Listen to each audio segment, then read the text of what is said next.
الحمد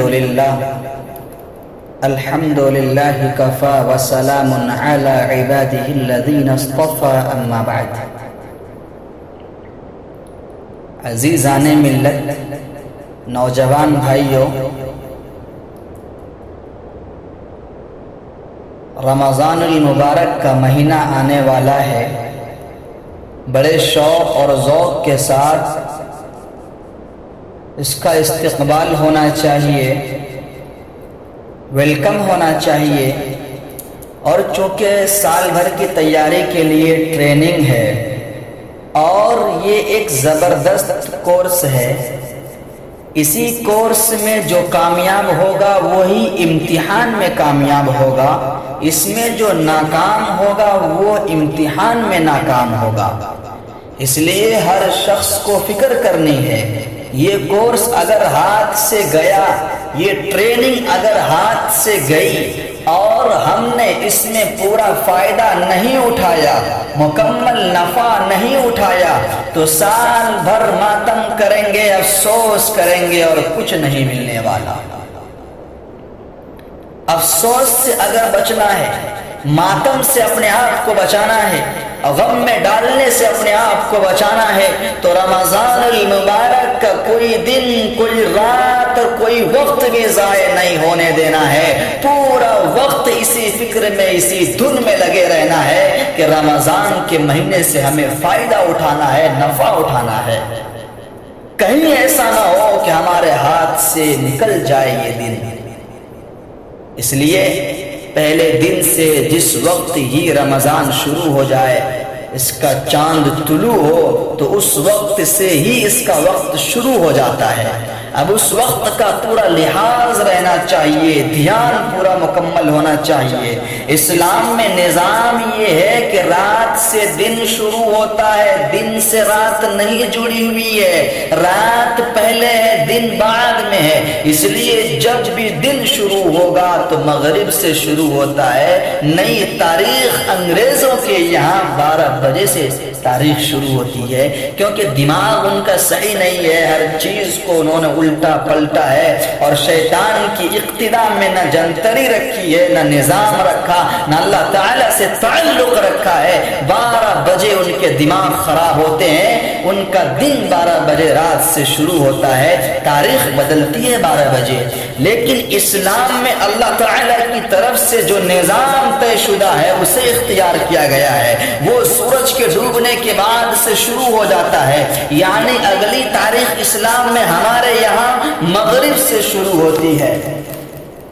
اس لیے یاد رکھنا چاہیے کہ جیسے ہی مغرب کا وقت ہو رمضان آ گیا۔ اب رمضان کے بارے میں جو بات فرمائی گئی ہے کہ شیاطین کو، خاص طور پر شرکش شیاطین کو باندھ کر کے اور ہتھکڑیاں ڈال کر، بیڑیاں ڈال کر ان کو قید کر دیا جاتا ہے، ان کو بند کر دیا جاتا ہے، ان کے لیے جیل کا موقع ہے، قید خانے کا موقع ہے، اور اہل ایمان کے لیے بہار کا موقع ہے، خوشیوں کا موقع ہے۔ جنت کے دروازے کھول دیے جاتے ہیں اہل ایمان کے لیے، اور دوزخ کے دروازے بند کر دیے جاتے ہیں۔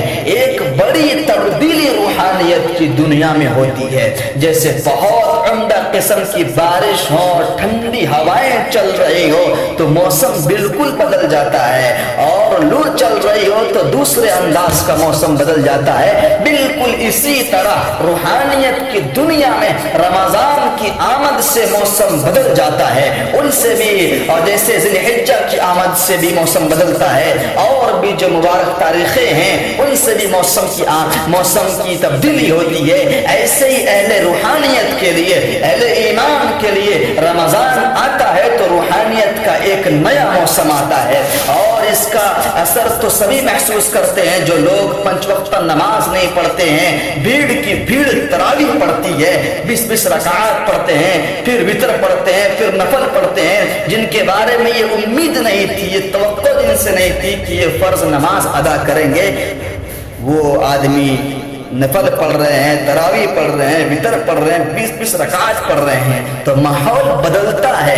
جو آدمی تھوڑی دیر کے لیے بھی خالی نہیں بیٹھتا، کچھ نہ کچھ چباتا رہتا ہے، وہ پورے دن روزہ رکھتا ہے۔ تو یہ ایک ایسی تبدیلی ہے جو اس بات کو بتا رہی ہے کہ کوئی تبدیلی کہیں ہوئی ہے، عالم بالا میں، روحانیت کی دنیا میں کوئی تبدیلی ہوئی ہے، جس کا اثر ہم دیکھ رہے ہیں کہ دنیا کے لاکھوں کروڑوں انسان روزہ رکھنے لگے ہیں اور نمازیں پڑھنے لگے ہیں اور تراویح تک کا اہتمام کرنے لگے ہیں، اور بہت بڑی بڑی تبدیلیاں ہو رہی ہے۔ تو یہ تبدیلیاں کیسے ہو جاتی ہے؟ کوئی مقناطیس ہے، کوئی جادو ہے، کیا چیز ہے؟ یہ ظاہر ہے کہ اللہ تعالیٰ بتا رہا ہے کہ اس وجہ سے ہوتا ہے کہ ہم یہ سب تبدیلیاں کرتے ہیں، شیطانوں پر پابندی لگا دیتے ہیں، جنت کے دروازے کھول دیے جاتے ہیں، دوزخ کے دروازے بند کر دیے جاتے ہیں، رحمت کی بارش شروع ہو جاتی ہے، ہماری طرف سے لوگوں کو نوازنے کا عمل شروع ہو جاتا ہے۔ اس کے یہ اثرات ہیں جو آپ لوگ محسوس کرتے ہیں، عام لوگ محسوس کرتے ہیں،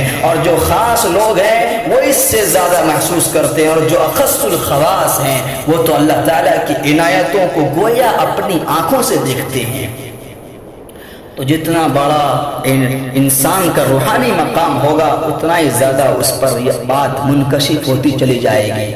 تو یہ علامت ہے اس بات کی کہ موسم بدلا ہے، اور یہ موسم ایمان کی باد بہاری کا موسم ہے، یہ اللہ کی عنایتوں کا موسم ہے، نوازشوں کا موسم ہے، روحانیت کا موسم ہے، اور روحانیت کا موسم ہے، برکتوں کا، رحمتوں کا موسم ہے۔ اس لیے اس سے فائدہ اٹھانا چاہیے، کیونکہ جو اچھا موسم ہو، مفید ہو، نفع بخش موسم ہو، اس سے جو شخص محروم رہے، نفع نہ اٹھائے، تو ایسا آدمی کتنا بدقسمت ہے، اپنے آپ کو بہترین فضا سے، اپنے آپ کو بہترین رحمت سے، بہترین نوازش سے محروم کر رہا ہے۔ جو شخص رمضان کی قدر نہیں کر رہا ہے، بڑا بدقسمت ہے، بڑا محروم ہے کہ وہ موسم بہار سے، رحمت والے موسم سے، برکت والے، عظمت والے موسم سے فائدہ نہیں اٹھا رہا ہے۔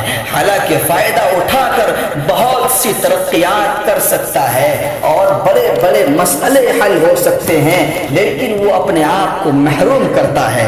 بہرحال انہی سب باتوں کو ذہن میں رکھتے ہوئے رمضان المبارک کے استقبال کی تیاری کیجیے، اور بڑے بڑے شوق سے، بڑے ذوق کے ساتھ اس کا استقبال کیجیے، ویلکم کیجیے، سواگت کیجیے، اور اس سے اچھے طریقے سے گزارنے کی فکر کیجیے۔ جو اس کا مقصد ہے وہ ذہن میں ہر وقت رہنا چاہیے، یہ لعلکم تتقون، تاکہ تم متقی بن جاؤ، پرہیزگار بن جاؤ۔ یہ مقصد ہے اس روزہ رکھنے کا۔ کوتاہی ہو جائے، رجوع کرنا چاہیے، توبہ کرنا چاہیے، اور بچنا چاہیے کہ اس سے کہ رمضان المبارک کے جیسے موسم میں انسان سے کوتاہیاں ہوں، گناہ ہوں، نماز چھوڑ جائے، یا کوئی ایسی بات ہو جو شریعت کے نقطۂ نظر سے جائز نہیں ہے، ایسا ہرگز نہیں ہونا چاہیے۔ وآخر دعوانا ان الحمد للہ رب العالمین۔